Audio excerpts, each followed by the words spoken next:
natin guys here in El Nido, Palawan. It is our second day today. Supposed to take the Tour C but they canceled it. So we are taking the Tour B. This is our day 2. Let's go guys. So dito kami pupunta guys sa Tour B kasi kinancel yung Tour C namin. Ayan, Tour B. Rent na kami guys ng shoes saka goggles ha? Oo, kayo.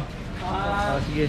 Kinancel kasi yung Tour C namin guys kasi medyo malayo daw yun at pangit yung weather ngayon, yung umuulan. Tubig. Ay, tubig pala. May mineral water naman po tayo sir, nasa jug. Okay. So yun, let's go. Good morning.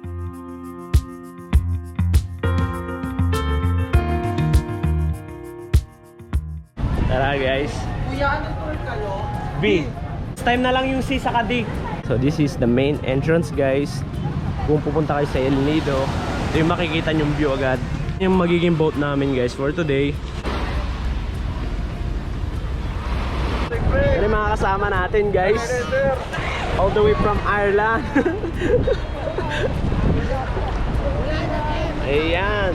Ayan na, malapit na tayo guys. Galite! Ang bagay nyo naman! Ayan mga kasama natin guys nung sa Tour A pa. Ayan. Wow. Basa. That's it guys, tara na. You can touch the boat captain, the helpers, and my tour guide, but please do not touch anything under the water.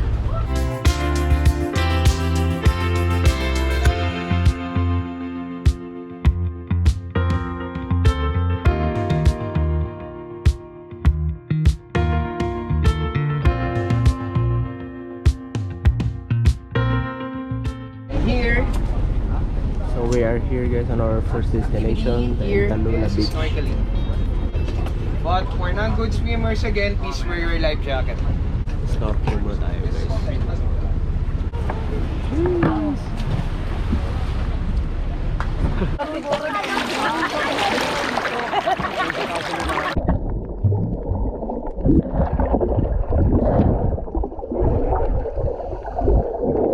Snorkeling muna tayo dito. Ayan si Bebe, nakaupo. Ayos ba, Saiden?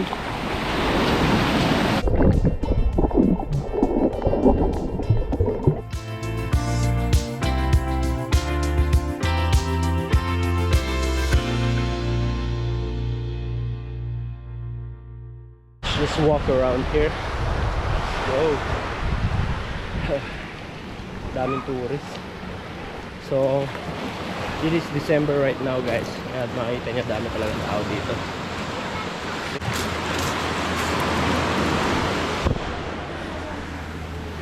Yo. May mga malilit din silang store oh. Ayan natin ang mga benta nila. Wow. Nice. Uy, ganda dito.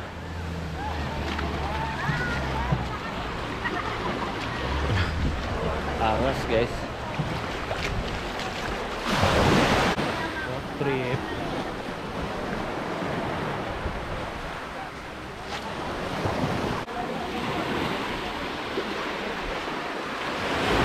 Oh, meron dito.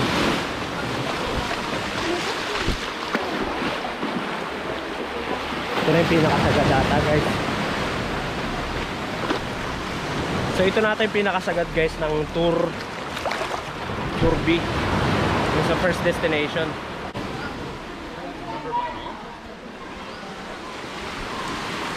Dami talaga tourists sa first destination. Oh, sleeper.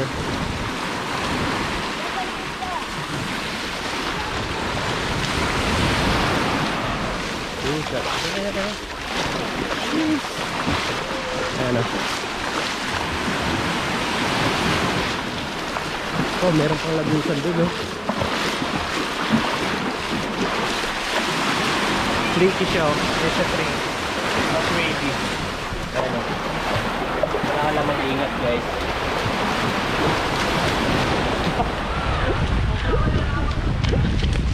Ayan o. GoPro. Ayan, dyan lang. Maganda dyan? Oo, maganda. Daming tao. Yes sir. Ayan. Let's go. Minimum red door si kuya. Minom siya ng Red Horse, guys.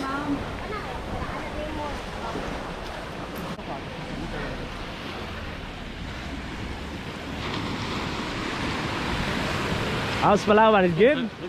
Joy. Okay lang naman si Kuya. Happy. Hello guys! Sa mga taga Nandito Ireland kami dyan. sa Palawan. LV to Palawan. So, LV. ito yung first destination natin. Okay naman kahit na-cancel yung ano natin, di ba? Maganda. Mamaya pupunta kami sa mga cave. Yeah, next time na lang siguro yung tour si sa Cadino. Basta, shoutout sa inyo. Instagram. Hi vlog. Roniel Inigo. Please like and subscribe. Thank you. Ito. Instagram mo. Ay, Instagram mo. Akin, pangalan ko sa Instagram, Dranreb. Yun lang. Follow nyo na lang kami guys. Sir. Yes. Tara mo, dito. Okay, lakad lang kayo. Tumuna kami Yes, okay, enjoy. Nasira na lahat. Dito na lang yung ano. Kaya madalas kami lumalangoy ng magkakaibigan para humanap ng magandang corals. Iniikot namin doon sa Anong island na to, Kuya? Snake Island yan, sa Snake Island. Ay, dyan tayo kakain mamaya. Tapos mag-stop tayo sa ano. Okay. Tara, snorkeling muna tayo. Mamaya, So this is our second destination, guys. Maganda daw yung mga corals. So tara, try natin bumaba. Yung pagkain natin mamaya. Ito yung niluto ni Kuya, oh. Sarap. Dito ya. Ayan. Adobo. Adobong manok sa barbecue, guys. Ayan, ah. Snorkeling muna tayo dito sa second destination natin. And mamaya punta na tayo sa ano, Snake Island.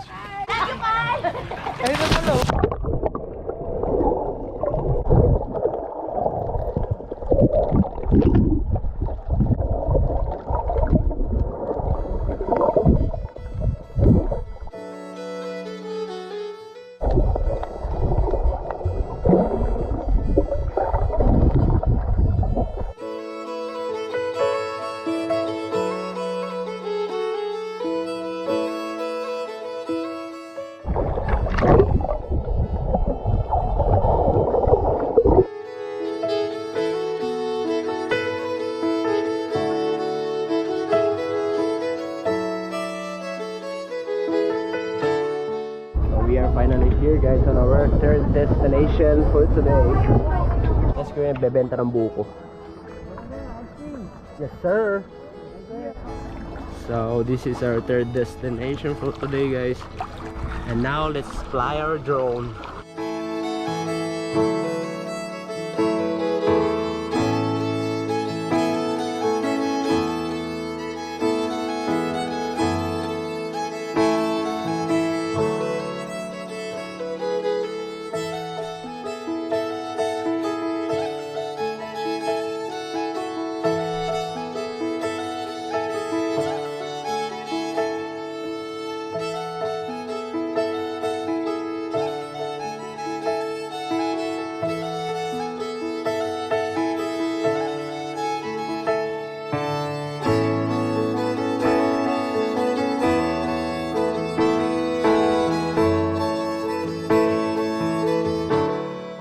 Later, guys, kakain na tayo ng lunch. Niluto lang sila Kuya. Tapos dito bababa tayo. Take a picture, pwede maligo, pwede mag-walk around Snake Island. Are surrounded by mangroves. And mangroves grows only on an area where the water is brackish, meaning mixture of fresh water and salt water. So here it's 70% fresh water, 30% salt water. And this is where mangroves comes from. It's called propagol. So this thing flows in the water naturally, and if the water is brackish, it will press itself in the sands. Okay. Now, if the water is not brackish, it will float and then it will press itself naturally if the area is brackish. Okay. Now, mangroves are fish sanctuary. Okay. But the most important thing mangroves does to nature is mangroves are tsunami breakers. So let's go up. I'm going to show you something more. Let's go.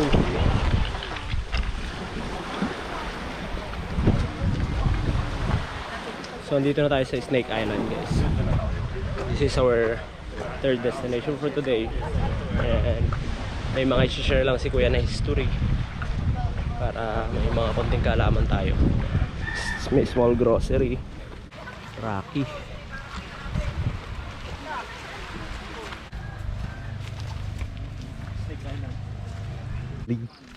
Ada pa. Okay, another unique thing here in Snake Island. Only here you can find and see this kind of plants. It's called feature plants. Okay? And according to botanists or plant experts, this kind of plant grows only on an area where the mineral is rich. Because even if you go to the mainland or other islands here in the whole Bakwit Bay, you cannot find and see this Oh, yeah. or the feature plant. Okay, now it has water inside. Why? This is an insect-eating plant. Okay, it attracts insects because it has water inside. So once an insect goes inside, it will be trapped and consumed by the feature plant. Now in Ara, Palawan, only there you can find and see the giant feature plant, and it's a carnivore. Once a rodent or a bird or a squirrel goes inside, it will be trapped and consumed by the giant feature plant. So thank you very much for listening. Let's go on.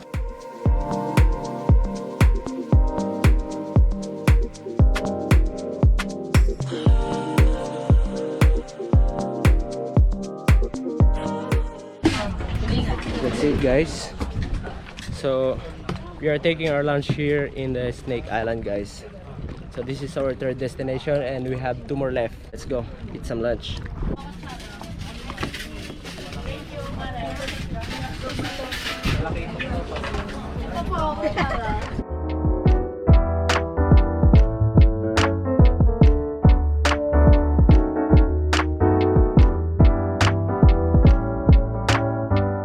So we are finally here, guys, on our 4th destination. Papasok tayo sa cave, guys. So yun, pasok tayo dito, guys. Te, ay na kayo, te. Naka-on na, te. Totoo na, te. Ayan. Mare, te na, mare. Naka-on na, te. Shout out sa 3.4 billion. Opo tayo sir, opo. Yan. Men, ganyan naman ba? Ya, wait lang ma'am pa. Ano natin mo siya? Babayin natin.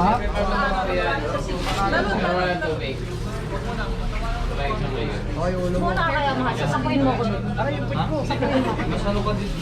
Ah, sir. Alright, thank you. Yes, sir.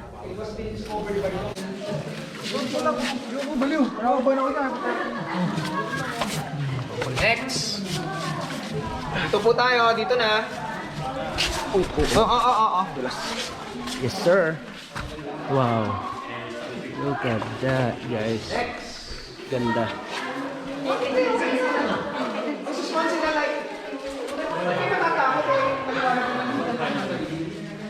Grabe, oh. Ganda, guys. Sa taas, oh. Okay, ito, dito naman tayo ngayon sa Yamashita's Treasure, okay? There are lots of misconceptions Let's talk about the Yamashita. Yamashita's Treasure, okay? The truth is, the Japanese soldiers never brought any treasures while they were fighting the war. Now, those treasures were being collected and looted by the Japanese Imperial Army when they were invading different parts in the Southeast Asia. Now, it was General Tomoyuki Yamashita who ordered that all of the looted treasures must be brought here in the Philippines for safekeeping. Pero imposible po kasi na maikipagyera kami dala ang kayamanan. Any question? Wala po. Wala. Pag ganun naman natin. Last destination.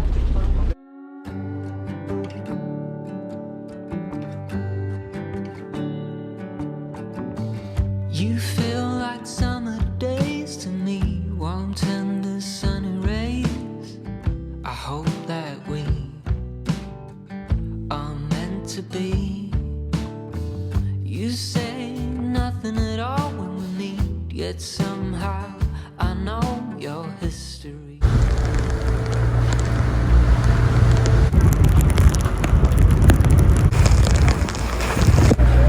Basang-basa kami guys.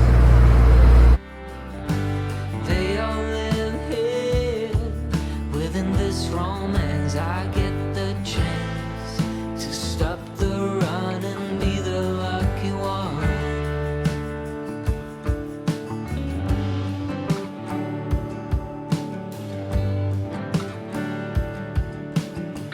Odd thoughts and some dusty dreams, and we seem to find common ground.